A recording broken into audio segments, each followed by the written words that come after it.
Welcome back to Reality Asserts Itself on the Real News Network. I'm Paul Jay, and we're continuing our discussions with Stephen Cohen about Russia, the United States, and Trump and Putin.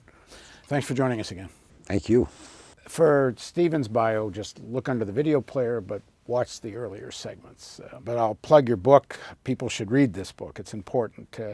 It's called War with Russia, ? From Putin and Ukraine to Trump and Russiagate. And let me say, well, in the last segment, I'm arguing with you about how to characterize Trump, and I don't know, maybe we'll argue again. I think your contribution on this issue is extremely important. I know you've been under incredible pressure and getting isolated on this point, and I think it's brave of you to take the stance you do. Okay, let's just move on. In the early years of Putin's presidency, the West quite liked him. I guess they thought he would be a continuation of Yeltsin. I think they had expectations that he would help facilitate an American, I don't know if the world takeover is too strong, but allowing American mining companies and energy companies and finance to come in. And instead, what emerged with a state with real laws and an oligarchy emerged, which I think at some point the Russian people will have to deal with, because I don't think it's good for them, but it's up to them. That being said, America didn't get a free-for-all. But as this relationship with the West became more and more tense, and I think to a large extent for these reasons, the Americans didn't get everything they wanted out of Russia. I don't understand why Putin didn't take more of the Chinese stance, which is avoid direct confrontation as much as you can and build up your strength. And I don't get Crimea. Crimea was, and you suggest in your book, wasn't there an alternative to the annexation? There wasn't like an immediate threat. I know there was a right-wing takeover, a far-right takeover of Ukraine. The Americans certainly facilitated and helped engineer it. It is a kind of strategic threat. I mean, I think that's clear, and you've made the case very eloquently. But still, why poke Europe and the United States in the eye and kind of make the case of the anti-détente forces? Oh, look, Russia's on the move. It starts with Crimea, and Georgia will be next, and then it will be the whole of Ukraine. Of course, it didn't start with Crimea, and that's just the argument that people who don't wish to understand the Russian point of view make. It didn't start with Crimea. It began with the expansion of NATO to Russia's borders. No doubt. Well, not only no doubt, but for Putin and for the Russian political class, that was the context and the prism through which they viewed Western and particularly American policy toward Russia. So when the Ukrainian crisis began in 2013, let's remember what happened, because it does lead to the annexation of Crimea. In 2013, the European Union told the then president of Ukraine, Yanukovych, and he may have been a rotter, but he was constitutionally and legally elected. It would have been a clean election. He was the president. That he needed to sign an economic partnership with the European Union. It meant, in effect, losing his preferred trade status with Russia, which constituted about 40% of Ukrainian trade. Not to mention about 3 to 4 million Ukrainians who worked in Russia to support their families, were allowed to do so and allowed to send their salaries back to Ukraine to support their families. So Ukraine was heavily dependent on Russia economically, and along comes the European Union that wants to exclude Russia from this new arrangement. So Putin and his foreign minister Lavrov say, look guys, why not a tripartite arrangement? It'd be good for everybody. We'll have an economic preferred agreement with Russia, Ukraine, and the European Union. And Washington and Brussels said no. Russia can't participate. Yanukovych, for that reason, declined to sign the agreement, and that led to the Maidan uprising. And Yanukovych flees from office to Russia.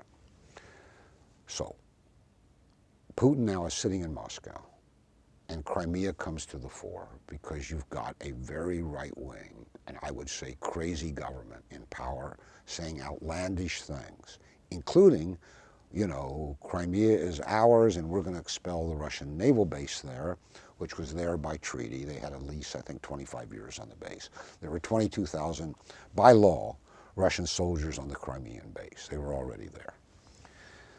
All right. So Putin's sitting here. He sees some kind of threat. Maybe it's rhetorical. But bad things are happening. This was a very violent uprising. You remember the burning buildings in Kiev and Maidan. If you watch this on TV, this was violence. It was very serious. Snipers killed, I think, 85 to 100 people on Maidan just before Yanukovych fled. They said that the snipers were sent by Yanukovych, but we now know they weren't. They were sent by neo-fascists, Ukrainian neo-fascists on Maidan. But remember, Putin's operating in a context that's moving very fast, very dangerous. Intelligence is sparse, not clear. But there's clearly a new government in Kiev that's laying claim not only to Crimea forever, but to expelling the Russian naval base there. So Putin has to decide. The back history is Putin never showed any interest in Crimea until that moment. However, it had been an issue in Russian politics when Putin ran for president in 2000. There was a party headed by two very influential men, the former mayor of Moscow, Lushkov, and the former foreign minister, Primakov, who had advocated reuniting Crimea with Russia because Crimea had traditionally been a Russian province. I think somewhere like, don't speak of ethnicity, speak of language. Something like 85% of the population speaks Russian as a native language. I mean, enormous number. It's a Russian province. And it was only an act of accident under Khrushchev that had been assigned administratively when the Soviet Union existed to Ukraine because Ukraine was part of the Soviet Union. So what was Putin supposed to do? So to the extent that we know how he made the decision, he was told by his intelligence people, all leaders in crisis depend on intelligence, that take Crimea today through a referendum and peacefully. And by the way, they were polling like crazy. They knew they'd get 85 plus. They knew this. If they had, and the referendum was completely open. All this crap about at gunpoint is nonsense. I mean, it was a fair referendum, and Gallup has been going back to Crimea and polling. They get the same number. 85% want to be with Russia. Putin is told, do it by the ballot box today or fight a war there tomorrow. That's what he was told. What would you have done in his place? See, it's easy for you, Paul, and me, Steve, to sit here and debate what leaders, Trump, any leader, Kennedy, Putin, should do in a crisis situation without knowing the circumstances or what we would do in that situation. I mean, but they have to act, and they have to act fast. Okay, but in your book you suggest there might have been an alternative. Well, I can just simply tell you what Putin was told as the alternative. One group said you have to take Crimea now. The polls show Crimeans will vote to join Russia. There is an international law that referendums are binding and legal. We'll have a referendum, we'll get the result, and they'll vote to join Russia and we'll take them in. Do that. The other view was hold the referendum, but don't welcome them into Russia. Use it as a bargaining card with the West and Kiev when we see how the Maidan so-called revolution, it wasn't a revolution, but the Maidan coup, it was a coup against Yanukovych. Let's see what comes next. But that'll be a diplomatic card we could play. Go ahead and have the referendum. They will vote to join Russia, but that doesn't mean because they've requested to join Russia, we have to say okay. Just take that and say to the West, look, the Crimean people want to join Russia. We understand that that may be, difficult for you. Can we find a way to solve this problem, short of annexation? In other words, can we get guarantees for Crimea? So Putin was told that was an option, and he didn't choose it. And I try to put myself in his shoes and say, what would I have done? And the problem is I don't know the intelligence. For example, there is a report, I don't believe or disbelieve it, that NATO commandos were found on Crimea, on the peninsula. I don't know if that's true. Maybe it was scuttlebutt. Did Putin know it to be true? I don't know. But we have yet to be told the whole story of what happened between the coup in Kiev, because it was a coup, it overthrew the president, and the decision. Russians don't say annex, they say rejoin with, welcome Crimea home, to make that decision. One day we'll know more, and then we'll be able to decide if Putin really had a choice. And I don't have any detailed knowledge about the situation. I don't have enough. Never mind. You understand knowing there's a question mark by what I say. We don't know for sure. Yeah.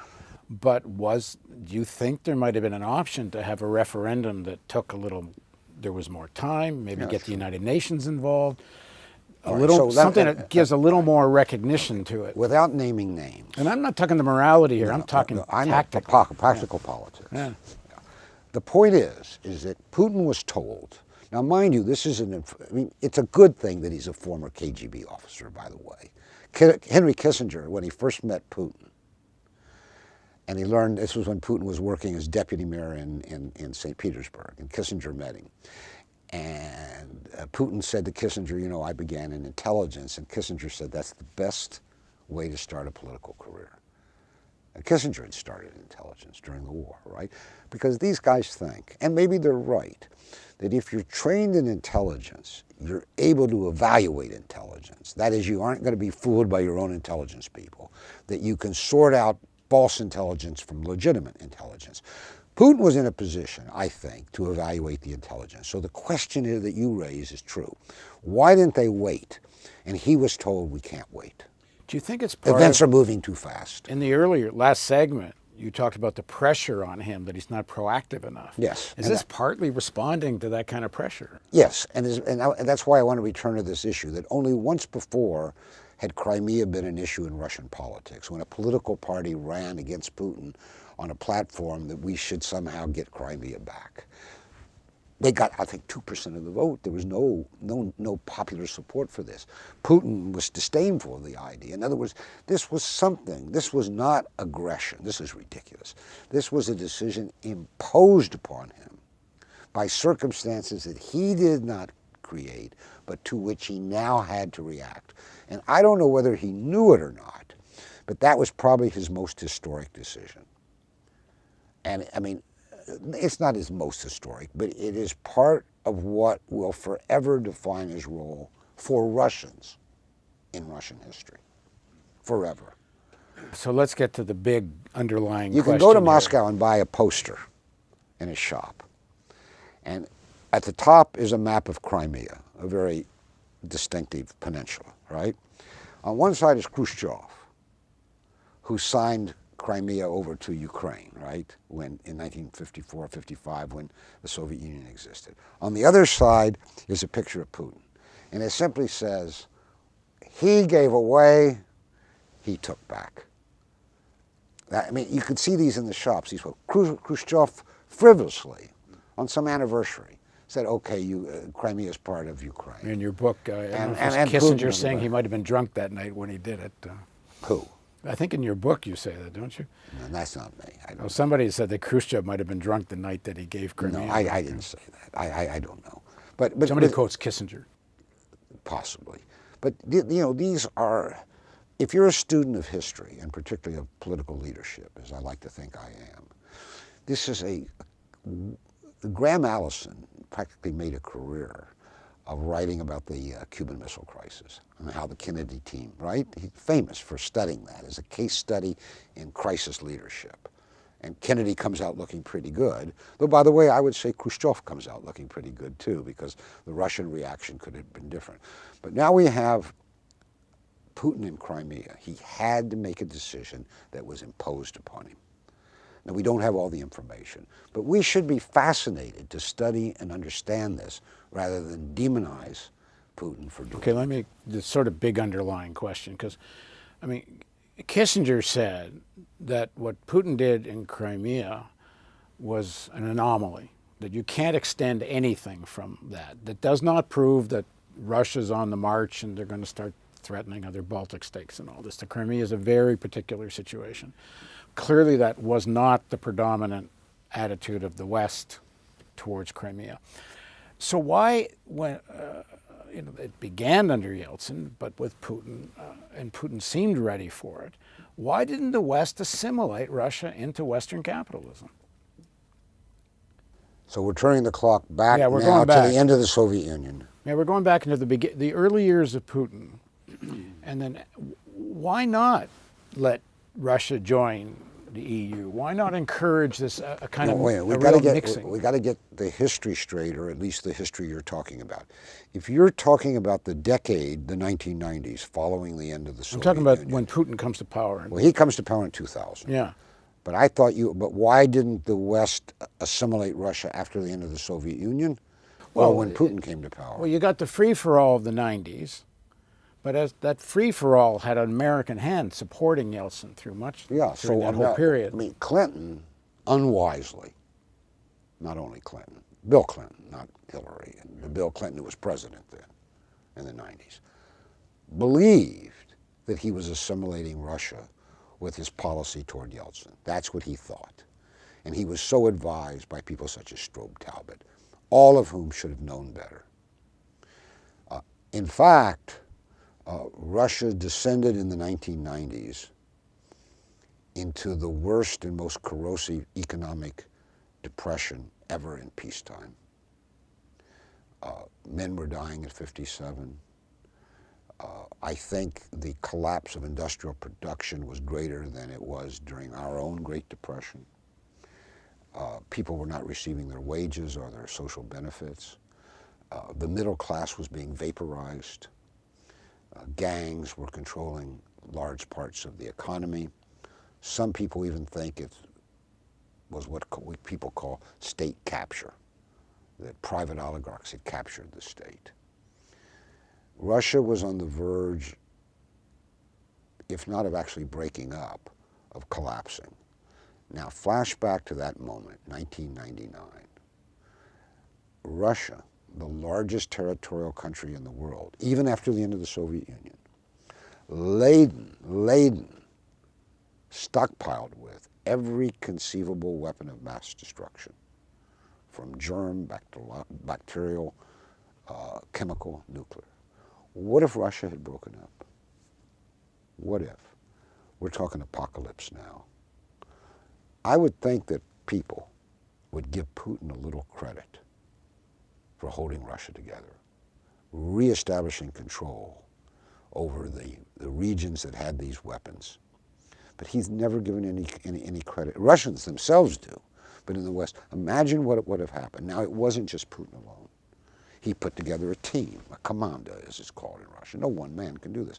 But he chose advisors who understood the situation. At the time, this was semi-welcomed in Washington. You remember that Putin came to see the second President Bush, and they went to the ranch, and Bush said, I looked into his eyes and I saw a good soul. Mm-hmm. And other things like that.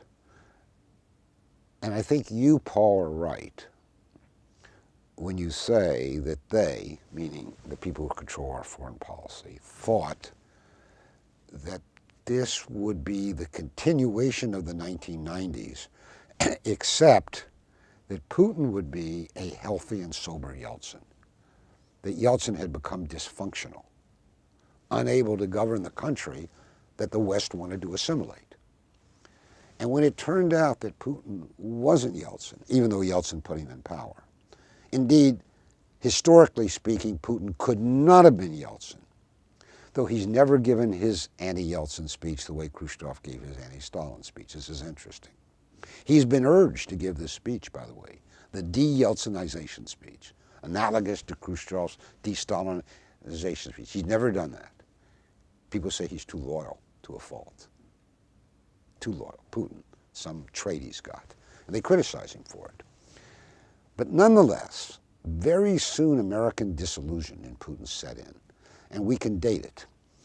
There was then and remains today a New York Times columnist, Nicholas Kristof, who wrote, I think it was 2003, maybe I'm off a year and a half a year, that he was greatly disillusioned, Kristof, that Putin had not turned out to be a sober Yeltsin.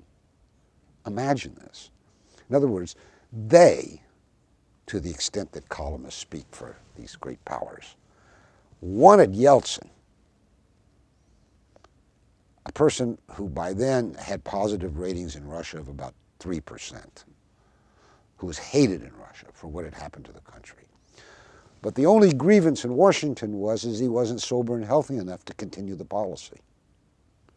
And Putin, they thought at the beginning, was a sober, healthy Yeltsin. Look at him, and Yeltsin, on what Yeltsin is, they say. He's from Yeltsin. He's got to be. But it was clear, if you'd been paying attention, it would have been clear it was impossible. And when it dawned on them, they were bitter. And I'm not sure that they started hating on Putin because they personally had been so wrong, their analysis had been wrong, or because they couldn't stand the thought of an un-Yeltsin to this day. Because even today you can read in the New York Times and other analyses, so-called, that how great it was under Yeltsin. It wasn't great. It was a country in agony. And it was dangerous to us with all those weapons. So, we've discarded history. We've discarded real historical and political analysis for a kind of Russophobia that I actually never experienced in my lifetime before. It's much worse now. And remember one thing as we all go forward and think about Russiagate, which I think is going to be with us in one way or another for decades. But the Putin phobia, the hating on Putin, began long before Trump was a presidential candidate, long before. The two got fused together in Russiagate. The loathing for Putin and the loathing for Trump was fused into this thing called Russiagate. Now, who did the initial fusing? In my book, I argued it was our intelligence services, and particularly the CIA. We will see. I think we're going to have some investigations now. I may be wrong. I don't think it was the FBI, as people think. I think it was Brennan and Obama's CIA that got all this started. But this didn't come out of nowhere. This had been developing. This demonizing of Putin had been going on for years before Trump appeared on the scene. And then, bingo, it came together. And we're stuck with it, and it ain't going to go away. And I think it's the worst threat to our national security. I've said Russiagate is the number one threat to our national security. In the book, I do the 5 greatest threats to our national security. The book is all short pieces. And Russia and China don't make the top 5. Russiagate's number 1. Unfortunately, you're younger than I am, so we can't share these moments together. But there was the Cuban Missile Crisis, correct? Well, I was alive. I was very aware of it. All right. But it is said in the history books and the textbooks that it's the closest we ever came to nuclear war with Russia, Soviet Russia, correct? Yeah, if you listen to Ellsberg, we were seconds from it. Okay. And yet, because of the leadership of Kennedy, and I would add Khrushchev, because it takes 2 to tango, as Reagan said, these 2 guys averted Armageddon, correct? And that's the lesson we've taught our kids, and we teach it in our textbooks. Okay, imagine today, it doesn't take a lot of imagining, that we have a Cuban Missile Crisis-like confrontation. Could be in Venezuela, could be in Syria, could be in former Soviet Georgia, could be in Ukraine. Lots of places. It happened suddenly. The 2 nuclear superpowers are eyeball to eyeball, like the Cuban Missile Crisis. Everybody credits Kennedy and Khrushchev with averting the crisis. This happens tomorrow. Do you think the American political class and its media are going to invest Trump with the authority to negotiate a way out of nuclear war? The guy they've called the Kremlin puppet? And are they going to credit Putin, the guy they've so demonized, as a partner to avert nuclear war?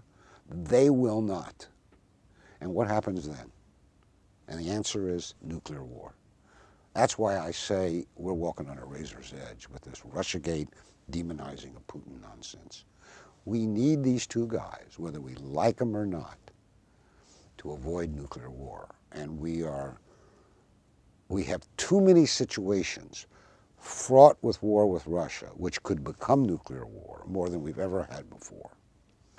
And the people who have contributed to these situations refuse to acknowledge what they've done. Above all, the mainstream media. What you and I are discussing today should be discussed in the major newspapers and television talk shows of this country nightly. And I guarantee you, decades ago it would have been. We've lost our way. And the new way is exceedingly dangerous. I agree with all of that, but I got a but. It's not just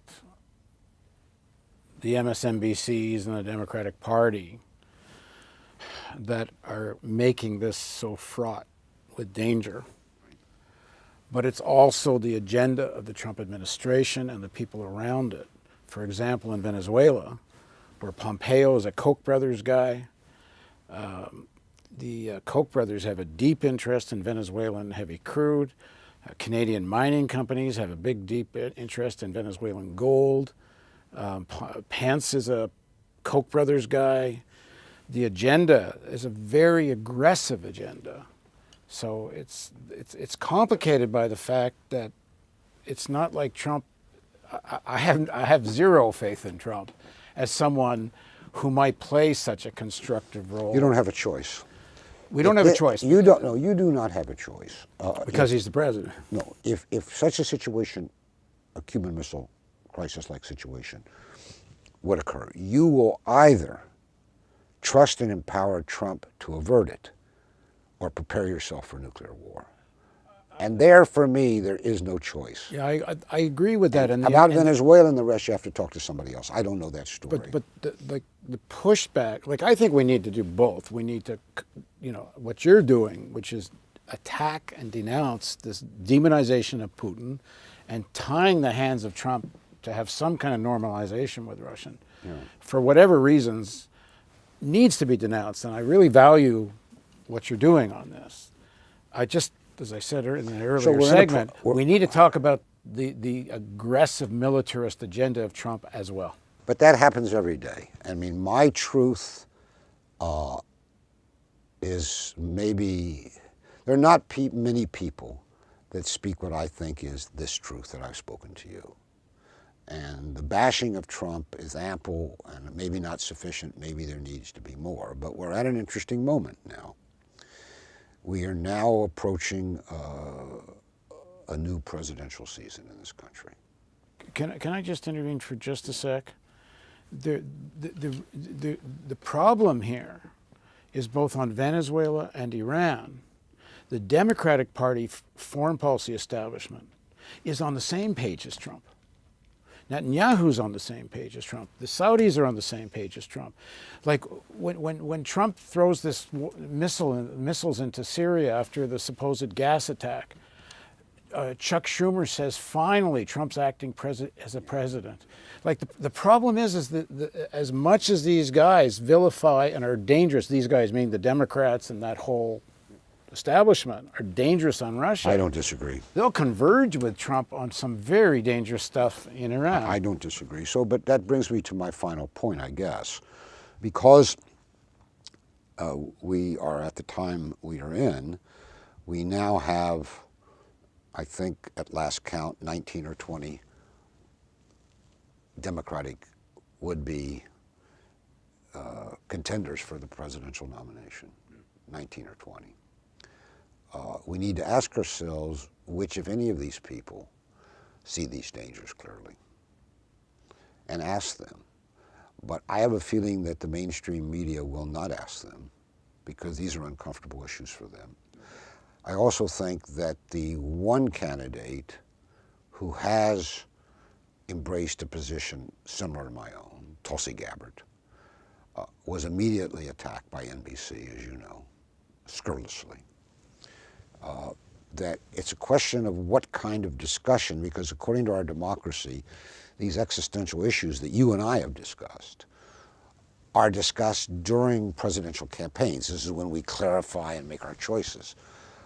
It seems to me this is unlikely to happen, partly because the mainstream media doesn't permit voices like mine any longer, though they used to welcome me. I used to work for them. It'll be interesting to see how they treat Tulsi Gabbard, who's the closest to this kind of anxiety about the new Cold War with Russia, has taken positions on this. There may be others, but I haven't noted them yet. We'll see if there's an attempt to suppress her view or to give her fair time. Now, she'll have to do well in a primary somewhere to get that. But it's a little discouraging that of 19 or 20 Democrats, only one thus far has spoken with some clarity about this, what I consider to be the #1 existential issue, the danger of war with Russia. Well, you're certainly welcome on the Real News Network. Well, maybe you should have Tulsi Gabbard. Oh, we have, and we will again. Oh, you have? Good. Oh, yeah. We've interviewed a couple of times, and we're actually just arranging another one now. Oh, that's good. Yeah. That's good. All right. Well, thank you so much. Well, I hope this is just the beginning of a conversation. Today or tomorrow? Another day, but a beginning. Appreciate it. Thanks very Thanks much. very much. Thank you. And thank you for joining us on the Real News Network.